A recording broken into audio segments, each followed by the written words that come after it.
Mais c'est important, parce que quand on vient chez les gens, on ne comprend pas pourquoi il y a la paix et pourquoi ça se passe bien, n'est-ce pas? Donc, je vais continuer dans la lancée. C'est un pays où il n'y a pas de président. Ah, vous allez me dire, mais comment ça? Tous les pays du monde entier ont un président. Ici, il n'y a pas de président. Comment ça se passe? Eh bien, les 4 premiers partis qui remportent les législatives se partagent les 7 postes de gouvernement.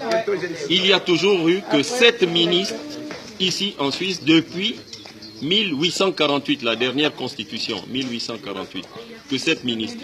Donc, les 4 premiers partis qui arrivent se partagent les 7 postes. Le premier parti a 2 postes de ministre, le deuxième 2 postes de ministre, le troisième 2 postes de ministre et le quatrième 1 poste. Ça fait bien 7. Maintenant, à qui est-ce qu'on va donner le rôle de président chaque année? C'est un des ministres qui va assumer les 4 fonctions suivantes. Première fonction, animer les réunions du Conseil des ministres. Deuxième fonction, c'est représenter la Suisse à l'extérieur. Troisième fonction, c'est accréditer les ambassades et les organismes internationaux. Et il y a une 4e fonction, c'est celle de faire le discours de l'indépendance et puis le discours de fin d'année. Donc vous voyez que ce ne sont que des fonctions symboliques, des fonctions de représentation. Mais il reste un ministre qui n'a pas plus de pouvoir sur les autres que ses homologues. Ce qui fait que chaque année, donc, le Parlement rechoisit parmi les 7 ministres lequel va assumer ce rôle de président. Au final, il n'y a pas de culte de la personnalité. Les ministres, comme celui qui a assumé la fonction de président, restent des citoyens normaux. Voilà pourquoi on apprécie la paix quand on vient dans ce pays. 700 ans sans coup d'État. Voilà.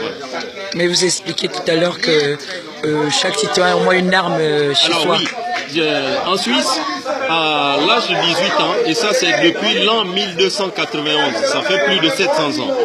Donc, à partir de la majorité, à l'âge de 18 ans, les Suisses font le service militaire obligatoire pour les hommes. C'est obligatoire. Donc, la première année, ils font 3 mois, et ensuite vous faites 1 mois chaque année, obligatoirement, jusqu'à l'âge de 30 ans. Et ensuite, vous conservez l'arme chez vous. Donc, toutes les maisons que vous voyez là, s'il y a 2 hommes dedans, le papa et son fils, eh bien, ils ont tous les armes. Ça fait que, en fait, en Suisse, le principe est le suivant. La Suisse est défendue aux frontières par l'armée, qui n'est pas une grande armée, mais une petite armée. Et à l'intérieur de la Suisse, ce sont les Suisses qui défendent la Suisse. Ils ont tous les armes et il y a même des réserves de munitions dans les communes. Donc c'est quand même exceptionnel. Pourquoi il n'y a pas d'homicide? Il n'y a eu que 6 homicides en 2016, comparé par exemple même au Gabon où il y a peut-être une centaine ou même... Surtout la France. Ah, on peut comparer à la France, par exemple. Parce qu'en France, ça se suicide chaque semaine. Hein. Effectivement. Parce que, justement, en Suisse, il y a une éducation à l'arme.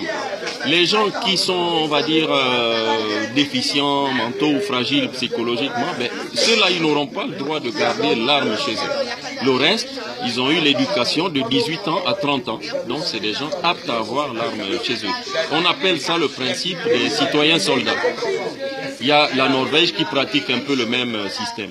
Alors, ça permet d'éviter que un jour, quelqu'un prenne le pouvoir par la force. Ce n'est jamais arrivé ici, en 700 ans. Alors que chez nous, puisqu'il n'y a que les militaires de métier qui ont les armes, ben, à un moment donné, ils peuvent être détournés par le président de la République pour imposer la dictature aux autres populations.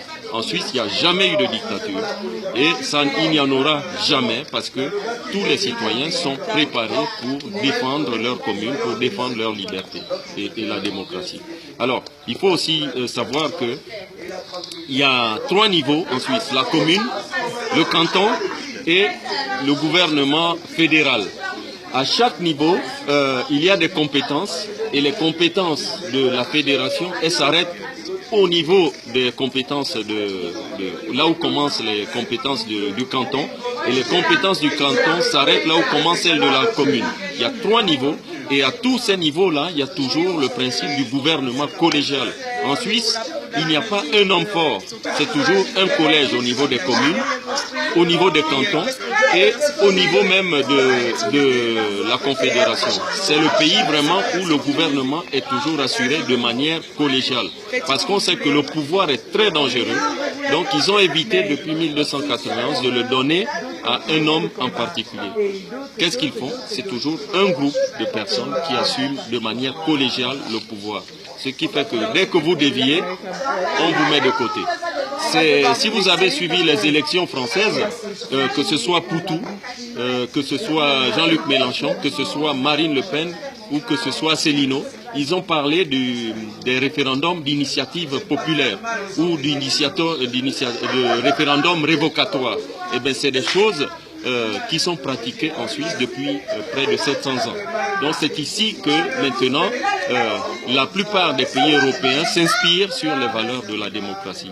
En Allemagne, ils font quasiment des talk-shows sur la démocratie suisse. Allez, voilà. Merci beaucoup. Je te remercie de ce petit moment que tu me permets d'expliquer les principes de cette nation. Je ferai publier ça.